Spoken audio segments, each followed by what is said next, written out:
Israel's security cabinet has approved a plan to take over Gaza City, and Democratic leaders in the U.S. are saying they're prepared to respond to President Trump's redistricting efforts in Texas. Good morning. I'm Corva Coleman from NPR News, and here are today's top stories. The Israeli Security Cabinet has held a closed-door meeting and approved Prime Minister Benjamin Netanyahu's plan to take over Gaza City.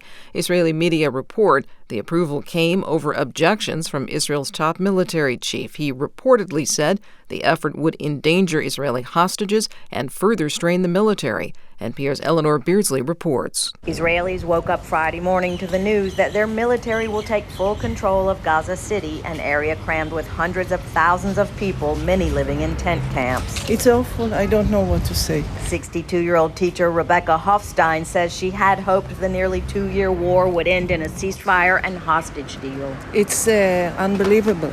I want to leave the country. I don't want to live here.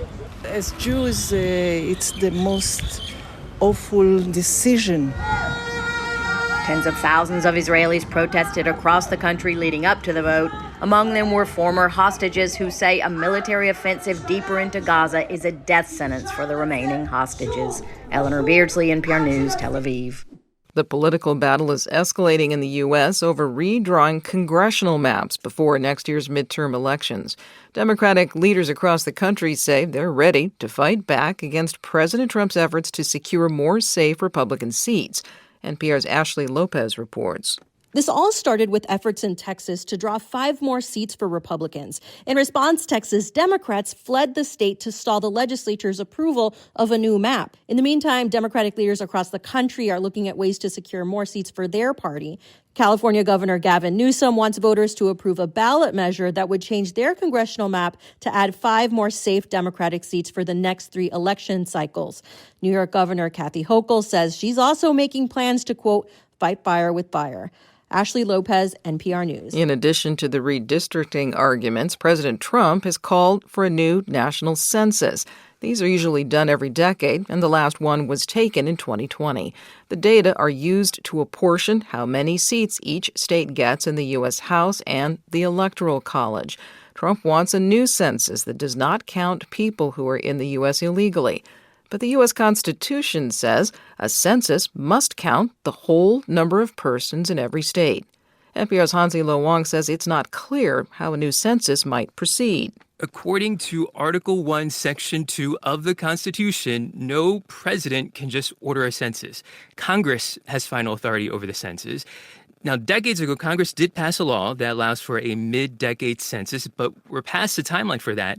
There is a new bill proposed by Representative Marjorie Taylor Greene, a Republican from Georgia, and it calls for a new census, a new redistribution of House seats, and a new round of congressional redistricting, all before next year's midterm election. NPR's Hansi Lo Wang reporting. Today is President Trump's deadline for Russian President Vladimir Putin to reach a ceasefire with Ukraine or stop the war. Speaking to reporters yesterday, Trump didn't say much more about the deadline. It's going to be up to him.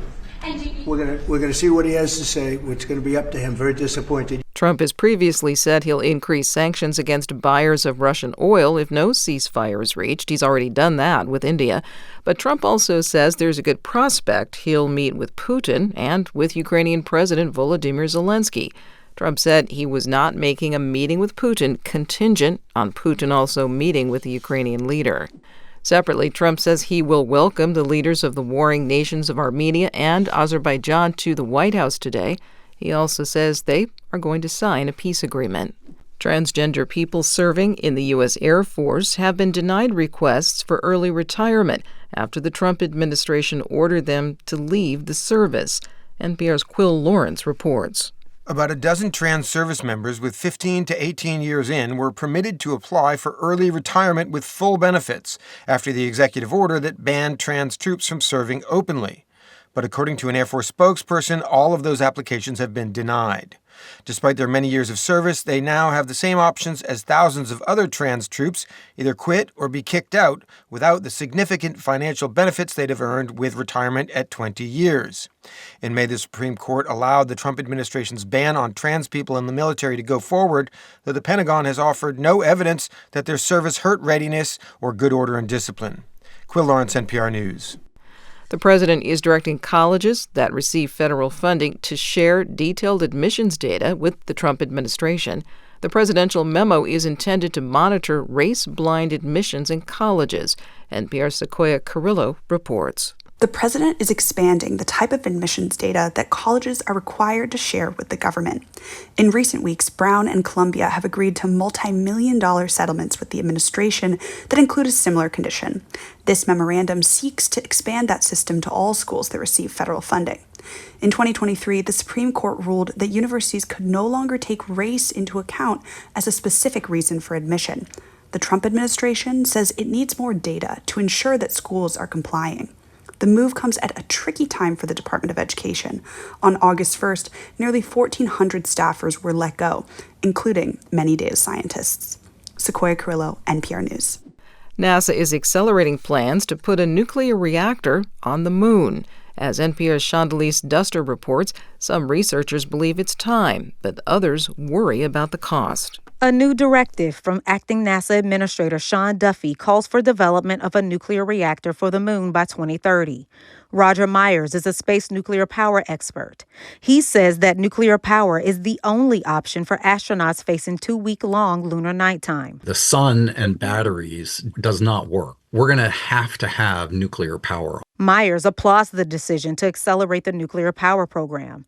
But Katie Huff of the University of Illinois is worried the moon reactor will come at the cost of other important work. Earth science, climate observation, space-based weather forecasting, all the kinds of things that NASA does in a public-serving way for our day-to-day needs. The Trump administration has proposed slashing those programs in next year's budget.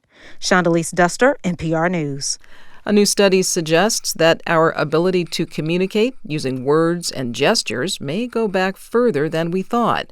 Ari Daniel reports. A record of human communication doesn't show up in the fossil record, so researchers look to other species like chimpanzees.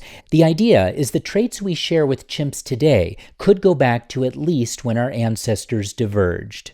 University of Rennes biologist Joseph Mine looked at the vocal and non-vocal behaviors of mature chimps in Uganda. The result? If your mother tends to gesticulate a lot while vocalizing, then you're also likely to do so. But not so with the father. A chimp grows up mostly with its mom, not its dad, so these verbal-nonverbal combos are likely learned, not inherited, suggesting the ability to acquire parts of our communication socially may be an ancient trait dating back at least 6 to 8 million years. For NPR News, I'm Ari Daniel. You're listening to NPR News from Washington.